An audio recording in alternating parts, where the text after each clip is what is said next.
D. And why am I giving that big shout out to Group D? That is because of Cape Verde. Yes. Because of Cape Verde. This country is just a country of less than 600,000 people. They've made history as the second smallest nation ever to qualify for the World Cup after Iceland. The country is like, okay, Lagos State, when you took, it's about 4,000 square meters, just a little about 4,000 square meters. But when you talk of population, it's not a local government. Ogba no big pass. The population of Ogba no big pass Cape Verde. Like Ogba, just in Ogba or Ikeja. Let's just say Ikeja. 600,000. You want to tell me they don't have more than 600,000 people residents in Ikeja? I'm saying Ikeja. It's not to Alimosho. It's not to Alimosho local government. It's not. If you want to take voter register, in no way. How this country doing so well. AFCON 2023. You know, they got to the quarterfinals. Yes. At AFCON 2023.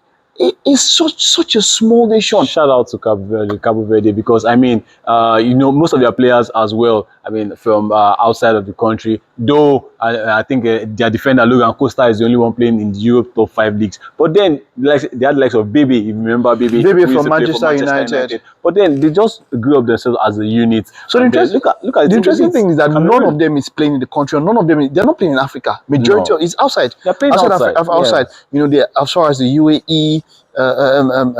Dubai, Saudi Arabia, all of those. One of the players plays for Villarreal, you know, right there in Spain. But then, shout out to Cabo Verde. They did their jobs. Look at the team they beat to the top place, Cameroon. I mean, and just like you said, they've been applying pressure, qualifying for the AFCON, and now they're going to the World Cup.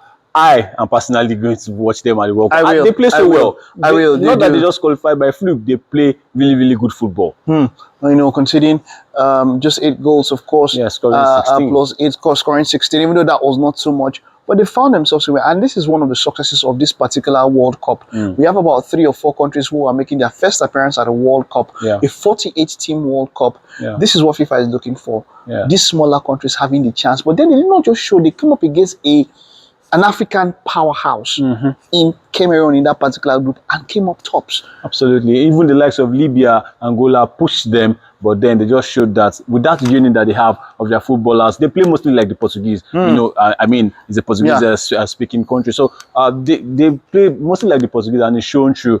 That game against Cameroon was even the one for them when they won 1-0. A fantastic goal, and they pushed on from there. They knew what they had to do, and they did it. Shout out to Cabo Verde. Shout out to them. I will be watching and supporting. Shout out for Cape Verde as one of Africa's representatives at the World Cup.